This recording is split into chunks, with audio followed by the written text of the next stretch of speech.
Hey everybody, how's it going? Dan here with Steven Schinder. yeah. Oh yeah, my last name's Shinder too. Yeah, we have the same last name. We're related. We are. I'm the father. And I'm the son. Yeah, right before Father's Day, I get to see Steve in person today as you're watching this, tomorrow as we're recording it. One of the rare times we're pre-recording again, like in the olden days. Yeah, it's really wild to think that we used to pre-record the first few episodes, but now we've gotten it down to where things are smoother and easier. Um, so Going yeah, for live. Yeah. Yeah, so for this episode, we're celebrating Alan White on what would have been his 75th birthday.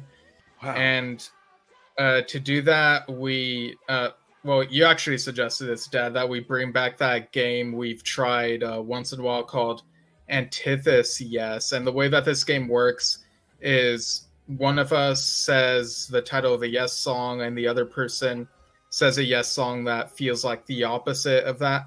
So we're doing that here, but with a more Alan White centric focus as we think of each song. And I guess we can each explain oh, what Alan, what he adds to each of these songs and how different they are from the opposite and whatnot. Right, because as a drummer and a musician, he had such a vast breadth of abilities. He wasn't just one thing.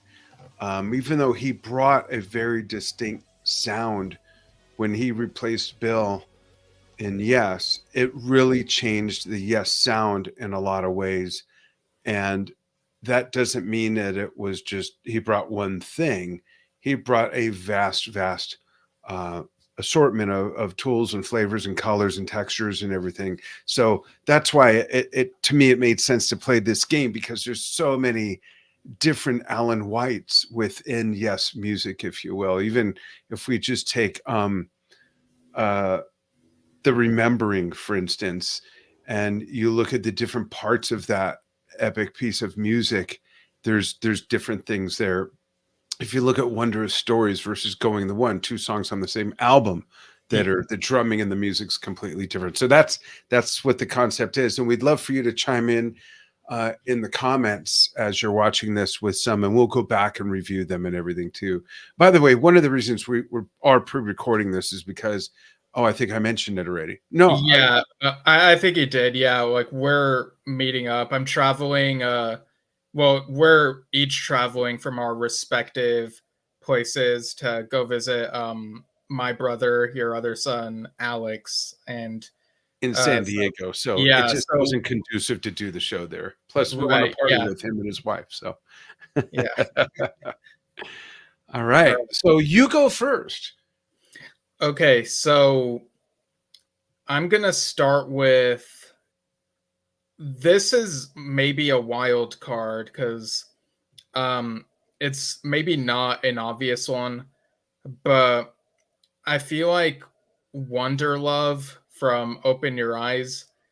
It's kind of a soft sounding song, but there's a moment where the drum kind of kicks in, like during the singing of hoping for love, hoping tomorrow. And you have the, and I kind of wish that moment had repeated a bit more before the song shifts gears, because I do think that moment that the drumming adds on top of that melodic part, like that could have gone on for a bit more, and it does really elevate the song a bit after a sort of gradual, unassuming opening, if that makes sense. Yeah, absolutely. So what's a song off the top of your head that feels like the opposite of that one? That's the very simple, slow, the outro of Circus of Heaven, when the drums come in, almost like a ballad. There's just so much air there and breathing, where it's quite the opposite of what you're talking about. Yeah.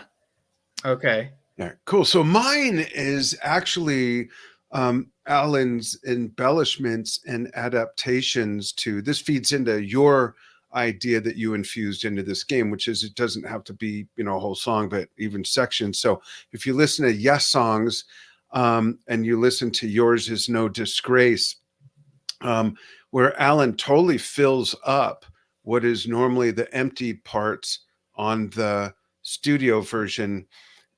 Whereas on Yes songs, yesterday our morning came a smile upon your face, and then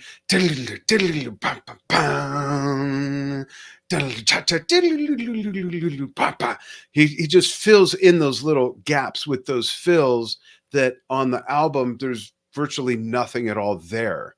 Um, Right. Yeah, so because on Yes songs, it's pretty much just yesterday, but on the like on the studio version, it's just that. But on the Yes songs, you have the like yeah, you and have then the that on top of fills into it. Yeah. each next part. And honestly, I listened to that very young when Yes Songs came out and didn't knowingly even hear the studio version yet. So then when I went back and heard the studio version, I was like, oh, so like he added all that stuff, and it was really kind of mind blowing for me. And because it fits so well, you know. Yeah. I kind of want to at some point see if I can find a live version that had Bill on it before Alan joined to see how different that might be from the studio version as well. Isn't there one in one of those videos from BBC, or maybe I'm Oh, thinking, Sounding Out. Yeah, I think there is an excerpt yeah, of I that. believe Yeah. so. Yeah, Yeah. I'll have to check that. Um, So what would the so antithesis of that be for you, where Alan kind of really added all those embellishments that are pretty ruckus fills going on there, you know, to a spot where there was nothing on the original version at all. right. So I guess I'm kind of looking at like I'm focusing more on the opposite element, and that can mean a lot of things. So I think in this instance, maybe the pacing is different in terms of how what I'm about to say might be opposite. You know, yours is no disgrace feels fast paced, um, but shoot high, aim low Oh, feels slower paced to me. it I is. now I've said before on the show that lots of people love shoot high, aim low. I kind of don't enjoy it as much. Like I kind of like some people say it's like a number one track on the album, but I kind of don't get it. But I do think that Trevor's gonna be Alan's mad. no, it's still a good song. It's just yeah, I don't know. It's kind of quieter and slower paced, but I do think Alan's drumming does add a bit more energy to it. In a way. And I think that there are some Yes songs where, because of the slower or softer feel of it, adding Alan's drumming onto it might help people reconsider like how much they like it and be like, oh, maybe I should keep listening to this and give it a chance. Because there are some people where like slower or softer songs automatically don't do it for them. And so does that make sense? Yeah, yeah, absolutely. Yeah. Um, I'm gonna go now with Well, don't I say one oh and yeah, you're then just kidding. I okay. was already All right. excited about my next one. All right. Oh wait, Uh, I see we have a comment from Dave Watkinson. Oh yeah, that we're recording this. Never mind. right, right. So another one I thought of is The More We Live, Let Go.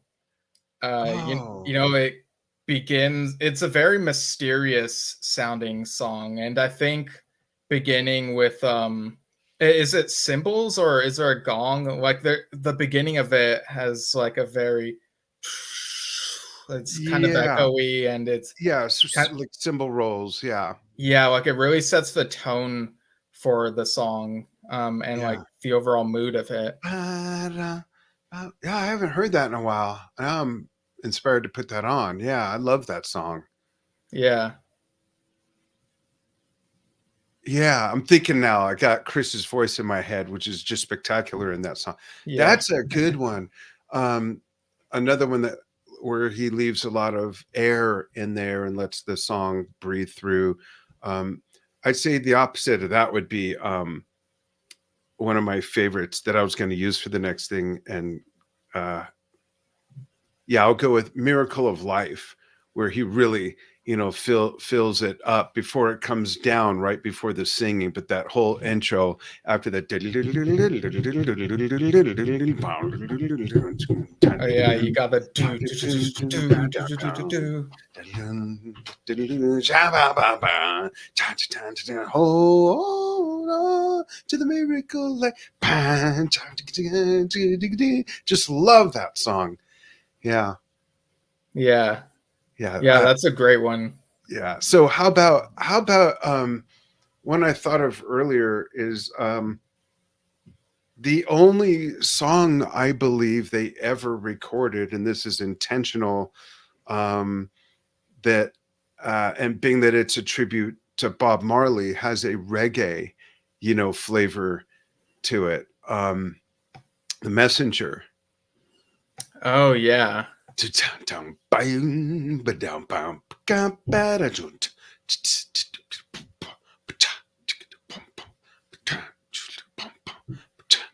There's nothing really. There's this slight reminiscence of Shoot High, Aim Low, Shoot Low, aim. Yeah, that one. But it's tweaked into a reggae beat, which is kind of, I'm just now realizing that. But so what would the Yeah. opposite of something like that be, where there's actually a bit more of a whole different ethnic flavor to that? Yeah, like you've put the shoot high and low thing, and yeah, I do kind of see a similar sort of cadence to it. Yeah. Yeah. Um, so the opposite of that, that's a great question. Um, huh. Yeah, this is a tough one. I'm like trying really hard to like reach into hmm. Yeah, I don't know if I think for the opposite of this, it's kind of tough to think of like an opposite cultural influence. So I think instead I'm gonna think of release, and how that's like Oh, straight ahead, like yeah. bashing and banging, and like it's totally a different feel compared Yeah. to the messenger. That's a good one. Yeah. Yeah. And then you Yeah, get the drum solo in the middle. Yeah. right. So for my next one, um, let's see.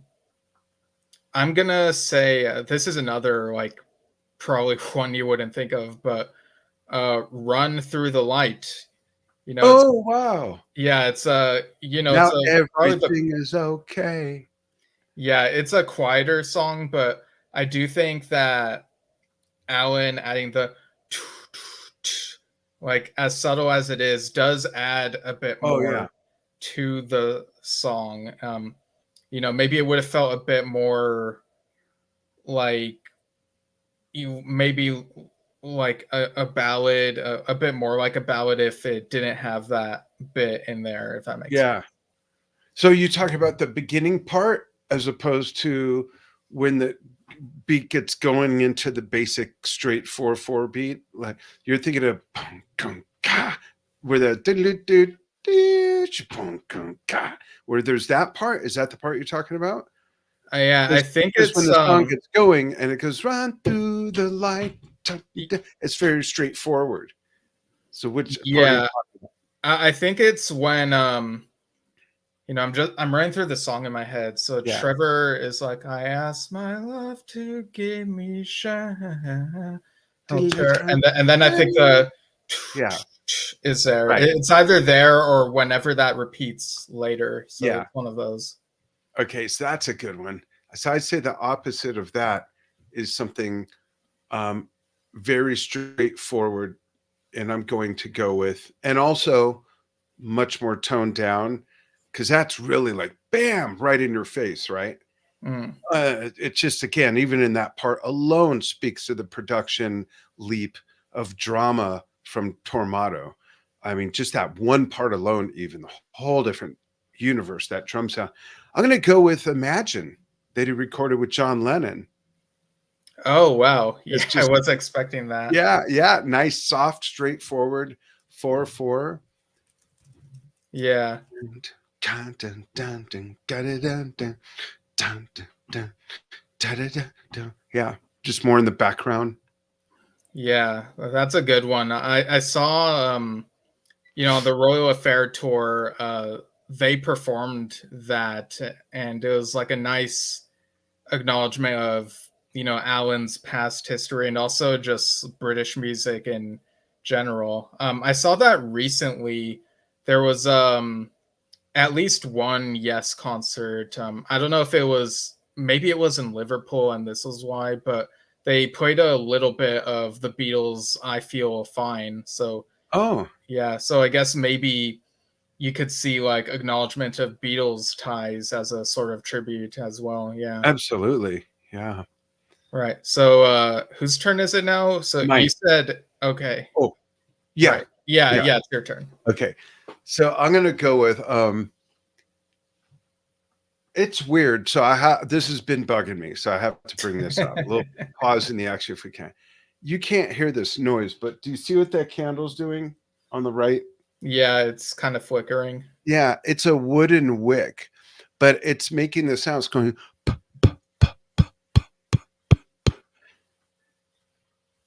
And it's like Alan joined us here because there's a rhythm. It's never done that. And there's Alan's Oh, picture there with me, folks, when he was just turned 42. Yeah, that's just weird. Anyhow, yeah. thanks, Alan, for joining us. I knew Alan, folks, from 1989 until he passed. That's Mm. a picture of Steve's brother. You can't see it from there, in my arms when he was 2 weeks old or a week old at Alan's place when he lived in the San Fernando Valley where I grew up. But anyhow, I'm going to go with um, brain farting. Oh, Endless Dream. Okay. We're after the bam bam bam dun dun dun dun dun dun dun bam dun dun dun dun dun because it's very syncopated. It's all over the place. Okay. I mean, it's Yeah. not a mess. I'm not saying it's a mess, folks, but it's very syncopated, and there's some very intricate rhythmic cycles and patterns going on there, let alone Yeah. the melodic stuff. So that I'm going with that. That's like a brain teaser. Okay. Let's see.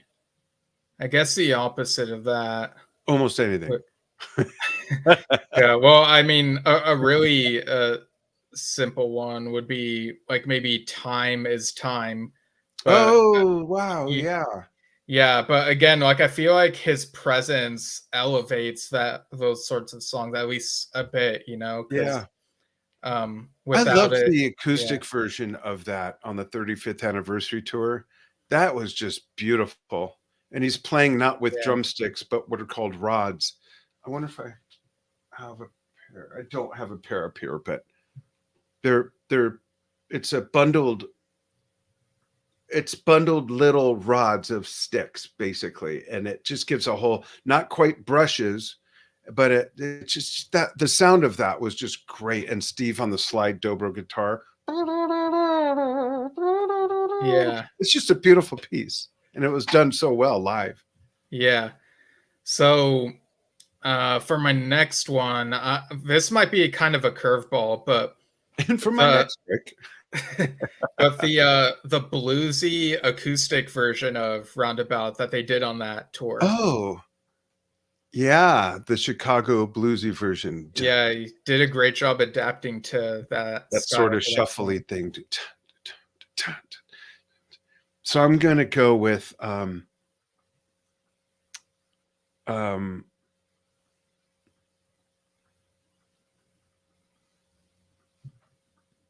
I'm trying to pull the name out of my foggy brain. Do you remember what album it's from? Yeah, it's from I'll go with Machine Messiah. because that's just such a Okay. heavy, straightforward beat, you know, pang, kang, kang, kang, kang, kang, as opposed to shun, to chun, to chun, to chun, to chun, to chun, to chun, Yeah. kang, kang, kang. Oh, they should have just come back and forth between those two. Yeah. But yeah, those are worlds apart musically and culturally.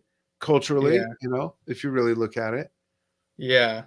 Yeah, maybe they Mm. should have done that on the Union tours, switch, but like one drummer plays a bit of Machine Messiah, the other drummer plays something like Yeah, Official wow. Roundabout.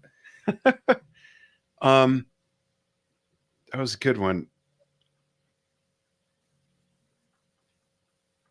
Um, wow, all this music swirling around in my head from this.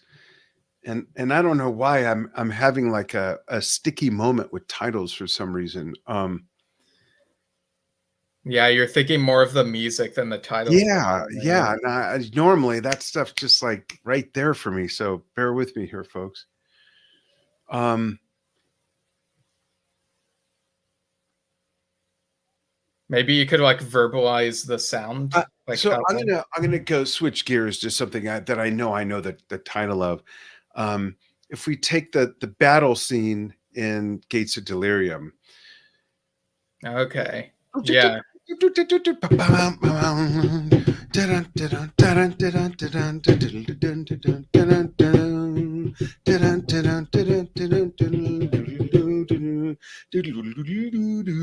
All that stuff. I mean, just that whole section right there.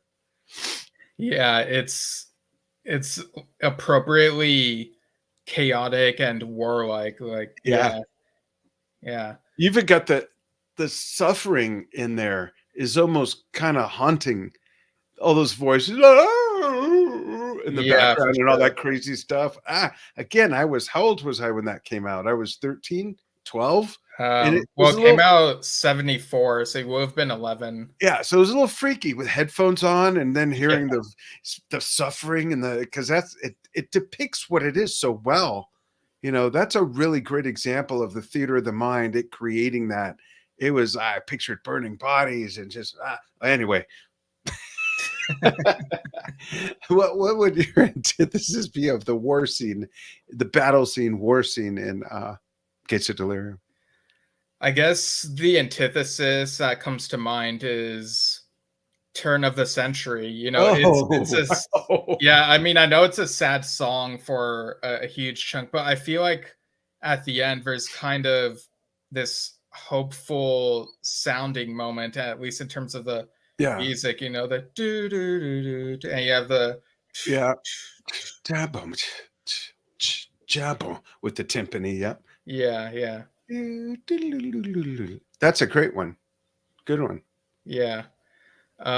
And folks, Okay, chime in with two songs where Alan's drumming is just completely different, and we'll go through the comments over the maybe tomorrow. We'll peek at it. yeah, maybe we'll reply in the comments, yeah. Yeah.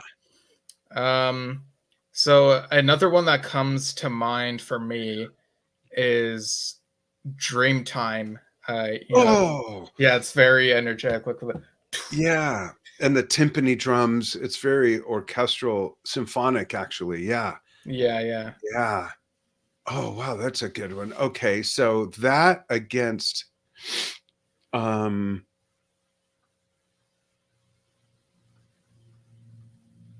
Owner of a Lonely Heart. Are you familiar with that Oh, one? yeah, I think I've heard it. Like it's on the radio or something, right? I heard it at the market the other day. Oh, really? Right after Money by Pink Floyd. Oh, okay. Like I Yeah, never thought I'd hear those songs. I wonder if they ever did. yeah. I mean, that's not too surprising to me, but Well, yeah, talk because about the drumming on Owner of a Lonely yeah, Heart. so of Owner of a Lonely Heart, it's Steve's example is very open and live and big, and he got the symphony playing with the band, and then with Owner of a Lonely Heart, it's very Yeah, it's very tight and clean and produced and very not that the other one's not produced, but it's so much more mechanical. Almost sounds like it could have been programmed. It wasn't, though. We know that if you read Trevor Horn's book, people, you know, it's so the complete opposite sounds in every way. as far as the drum and his set and the way he's playing. Yeah, and it's fascinating how not too long later, when they adapted the song for their live tours, they made it like even more of a rock and roll song. You know, Yeah. Even the acoustic version on the 35th anniversary tour was a bit more open than that. mm, yeah, huh, interesting. Yeah, it is. Yeah. I'll never forget hearing that beginning for the first time. Right. I Yeah. was I'll tell you, I was like 9 at night. I was working overtime at a silkscreen shop, and we had the local radio on at the time. KMET was still around, I think, or maybe it was KLOS, neighboring rock stations. And we had speakers playing, and I was all alone. And I remember them singing, and here's the new Yes song. I'm sure that's not the first time they played it because it was at 9 at night. So I doubt it was. But and when it started out with that intro, I'm like, what the is that? It sounds like trash cans or something. And I went out and got it right away because I needed to hear that again, but you can't rewind the radio, right? Yeah, you like needed to solve this mystery of like Yeah, what's this going on with sonic, Yes now. yeah. No, but the sonic sound of those drums in the beginning sounded like metal trash cans down the hall. Yeah. Just the sonic qualities of it. So yeah, so that's mine against yours. Okay. Those are so different. Those might be almost as different as anything we've mentioned, other than my Circus of Heaven against your. I forgot what it was now, but yeah. Yeah, I think what this discussion is reminding us is that Alan really was great at adapting to whatever the assignment was, you And know? inspiring the rest of the sound too for each Yeah. album and each song as well. Not just being the guy who just followed instructions and found a way to fit in, but also created the sound of a lot of these songs we're mentioning, and the albums. Yeah. Yeah, because Bill Bruford and Alan White, both very prominent drummers in the history of Yes albums, but you can tell that, you know, they both do great things, but it does feel like a different feel, like the Oh way yeah. they each approach it. So they like influence the sound in their own ways. Yeah. I'm not sure there's many bands that can cite, if any, such success and longevity in such a pivotal change in positions, where the person replacing the predecessor, the successor replacing the predecessor, their styles are so different, yet the band went on. Remember, Bill was only with them 5 albums, right? Yeah, 5 albums. And Alan was with them another almost 50 years. Yeah. And I don't think there's another example of that at all. There's been some bands that had tremendous success after replacing such a pivotal position with such different voices. If you look at Ronnie James Dio replacing Ozzy, if you look at uh, AC/DC's vocalist, if you look at, there's a few things like that, but nothing that drastic that had still such longevity to it. And that, again, I think that speaks to how Alan became such a driving force in the artistic soundscape of the Yes sound. Yeah, yeah. I'm Yeah, I was trying to think of like a similar example. I guess this is pretty different, but you know, in Rush, that first Rush album with John Rutsey feels very different, and then Neil uh, redefined the With Fly By sound for Night. the Yeah. next few decades for like the rest of the band's Yeah. tenure. Yeah. Um, so I guess that has some similarities and differences to it It as does. well. Yeah.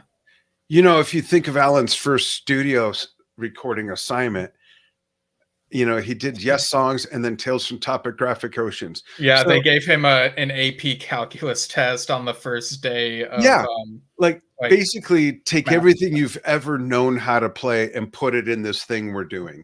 And if you listen, like, I remember the last time I listened to that album from beginning to end, was when you and I were I It's think it actually was and you and I. it's I was driving from, was it your house to Los Angeles where I grew up, or was it from San Diego to it was one of those trips a year or so ago.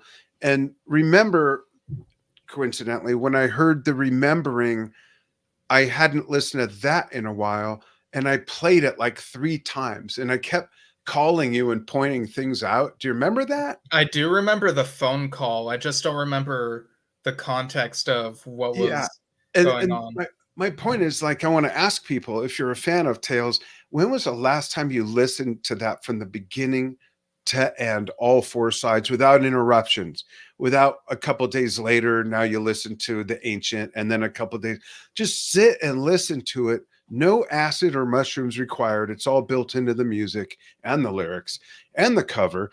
And if you listen to, that's Alan's whole musical body in that one album. Not that he didn't still explore and experiment and improve over the years. Certainly he did with different music and stuff.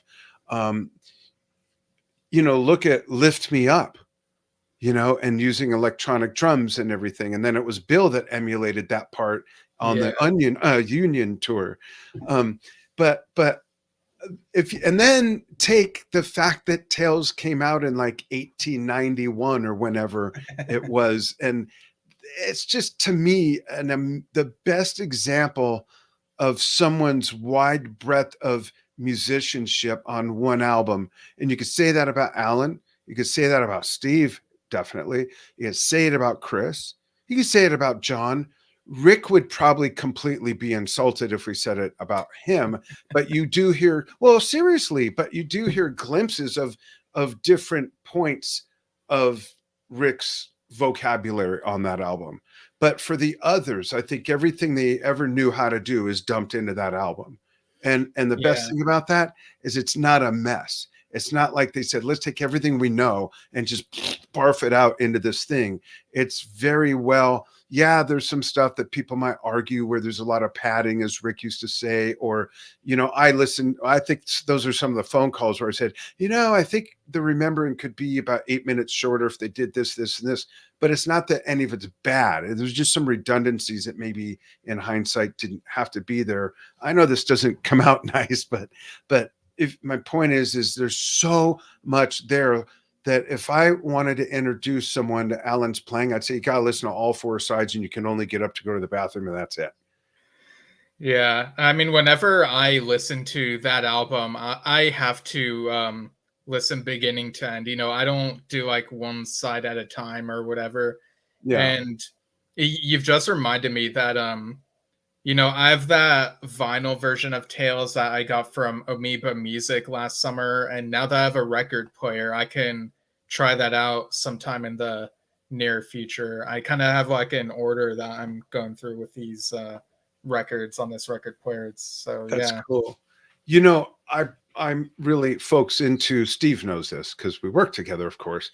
I'm really into audiobooks because I don't have a lot of time to read a physical book, but yet I also like having the physical book. But I listen to a lot of audiobooks. A lot of them most of them, they're either biographies or business related. And I got 3 new books, just started listening to a new one by Seth Godin. And my plan was, I'm going to just blow through these books driving from, I live in the mountains of Arizona, driving to San Diego with a stop or two. It's like 7 hours or so. And then 7 hours back at the end of the trip, 14 hours of driving. Fuck it. I'm not doing that. I'm taking a break for Father's Day weekend. I'm not listening to any business. I'm going to be disconnected from the business, Drum Talk TV and Yesshift. I'm putting on Tales as soon as I pull out the driveway. I've got the CD I'm going to put on, and just, that's where I'm going to start. Okay. Yeah. Yeah. And you also have like the talk box set to get through as well. So I you do. have plenty. I got it. You know what? Hold on. This, I still have it in a freaking bubble wrap. I got to unwrap wow. it, take it on the trip. And as Steve said in his unboxing, I'm going to take off the bubble wrap and play with it later. I loved that. That was so youthful for you to say, because no one doesn't play with bubble wrap. If you don't, run to the ER and get your pulse checked. Right. And yet I got yet another Burning Shed coaster. I'm gonna have a set of like 12 pretty soon. Yeah, I love the design of those actually. Yeah. And even if you take the music on this one album, even if let's think about that for a minute in regard to Alan's playing. Oh, like This if album, Talk had been the only Yes album. yeah. Think and Okay. the amount of music. Same thing, even with The Ladder, one of my favorite Yes albums ever. The breadth of music and his drumming styles on that album. Lightning Strikes versus The Messenger versus what's my other big favorite on that one? New Language. New Languages, but also the other real upbeat one, not Lightning Strikes, but Face to Face. Face to Face. Oh, Yeah. Finally, I love that one. Oh yeah, too. finally, yeah. Yeah, just that's such a great album. I'm listening to that one too. But that's the thing about Alan's drumming, and in part why no Yes album was all one thing. Even their concept albums, even going back to Bill with Close to the Edge, concept albums, sort of, not really, but right. It has an epic on one it's side. an epic, and it's not all the same thing. Same thing with Relayers, same thing with the Epic Tales, same thing with anything, even 90125, Talk, pick any album, and there's a wide range of things going on. None of them are all one, like, oh, that's the blank one, that's the purple one, and that's the green one, and it's not like that. Well, Close to the Edge is green, so you can go with that. Yeah. But other than that, I think that says a lot about their music, and not all bands can claim that. There's a lot of bands where even if they grew, but this is childproof shrink wrap. What's happening here? Even though they grew, they were still that sort of thing. I hate to use the term a narrow soundscape, because that doesn't sound nice and it doesn't sound complimentary, but like Iron Maiden, okay? That's another great one. Bruce Dickinson replacing, well, there was Clive Burr, there was having a brain fart, oh my gosh, the other drummer, but Nico McBrain replacing them, Bruce Dickinson replacing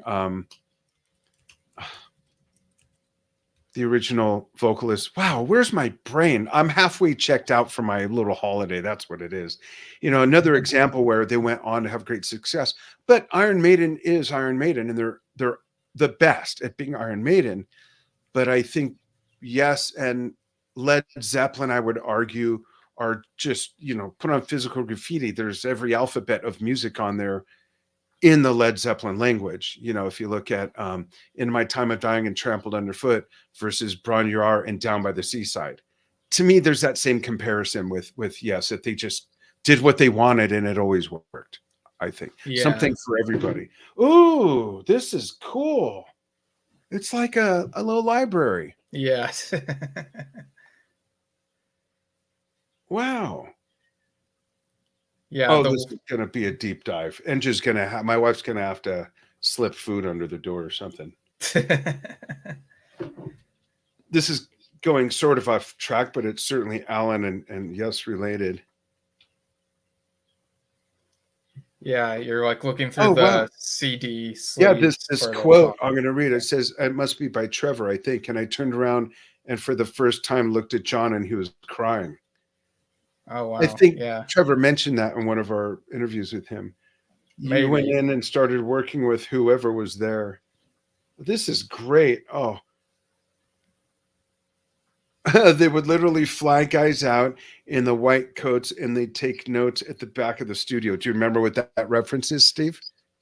It's been maybe a couple weeks since I read it, but it references what he said in our interview, that the computers they were using. Technology? Yeah, the technology. Yeah, IBM would fly people in to run the computers and stuff, or to troubleshoot the computers and to see how Trevor was using the technology and stuff. Yeah, this is really neat. I'm excited about this. But let's close with one more antithesis each. Okay. Do you all go first, or should I go You first? go. You go first. Okay. I guess I'll go with.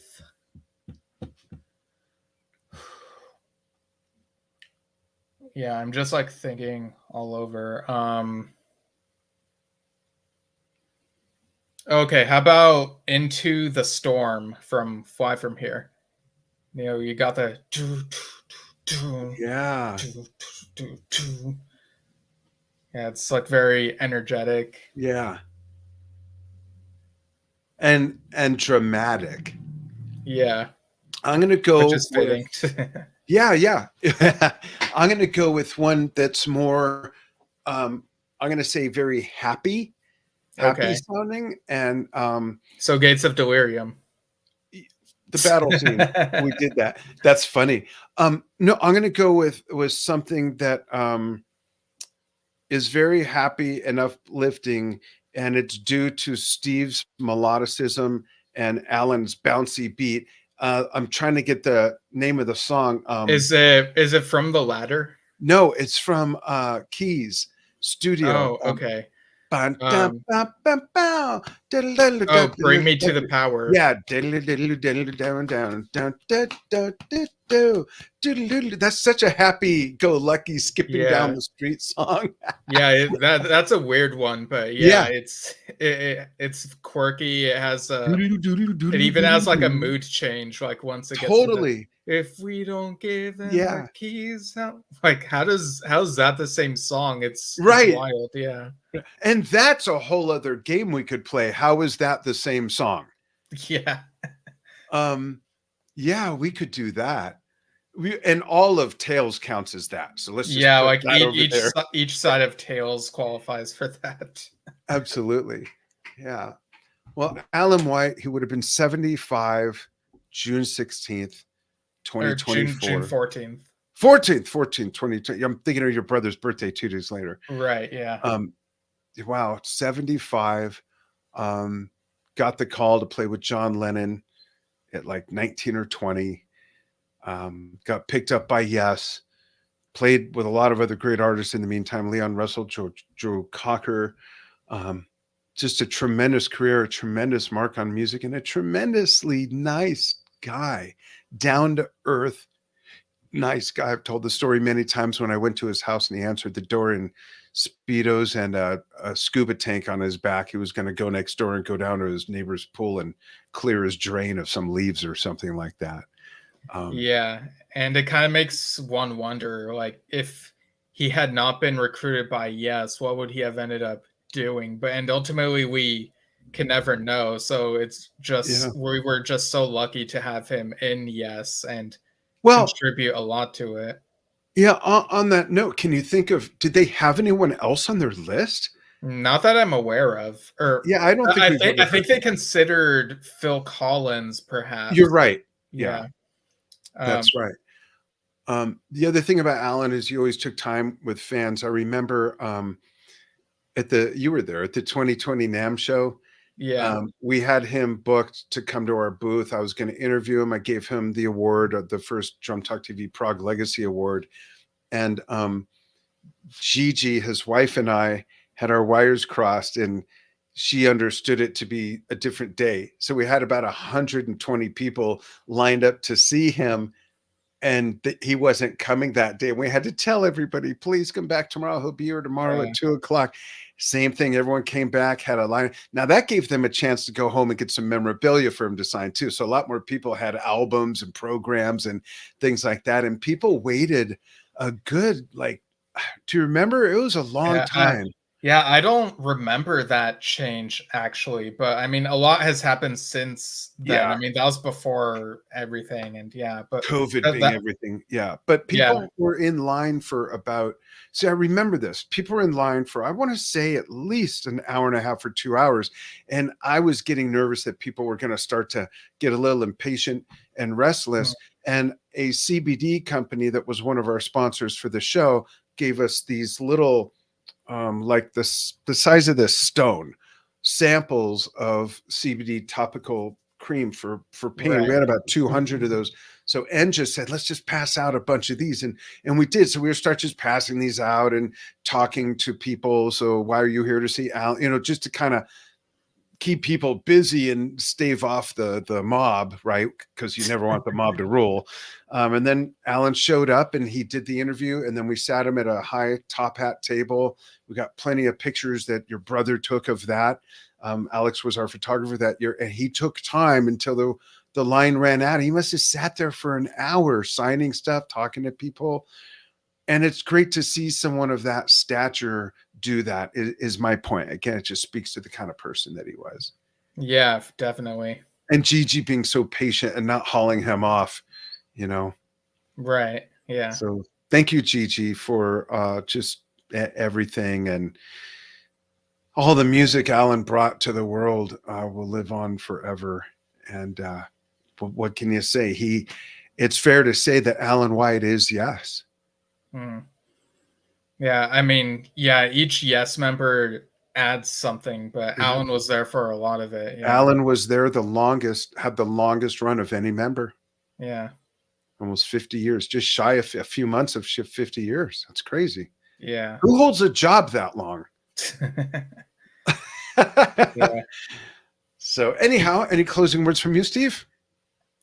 I think we've covered it. Alan was such a huge part of the Yes legacy, and no matter what Yes music you listen to, whether he's on it or not, it's very easy to think about him and his Yes. Yeah. So he literally perpetuated and there was perpetual change, but he perpetuated the Yes brand with what he brought, and they were able to carry on and regroup and carry on even after a pause here and there. Yeah. And he was a big part of rebreathing life into the band with Chris.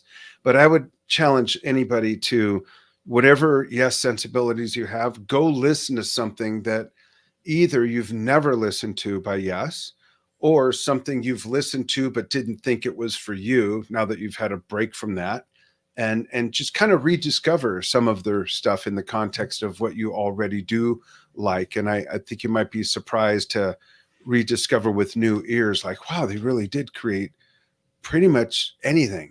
It's really amazing. Yeah. All right. Thanks, everybody. You can follow us at anchor.fm if you're just a audio podcast type listener, at anchor.fm/Yesshift, and on YouTube at Yesshift, and on Drum Talk TV, on Facebook at Yesshift. And we do simulcast on Drum Talk TV on Facebook. And you can write to us, but we're not giving that out because sometimes people actually write. No, go ahead, Steve. Where can they write it? Yesshift podcast at gmail.com. Absolutely. Yeah. All right. Thanks for following what we do. All right. And next month is our 4-year anniversary. 3-year, actually. 3. Oh, feels like 4. Yeah, it does feel like 4. We've done so many episodes. We've done almost 150 regular show episodes and countless news edition episodes. So yeah, I've stopped counting basically. Yeah, but yeah, we probably have done 220-ish episodes in coming up on 3 years. Yeah, so we have stuff coming up in these coming weeks and next month and beyond. And yeah, keep on following us, and we'll see you all soon. Thanks, everybody.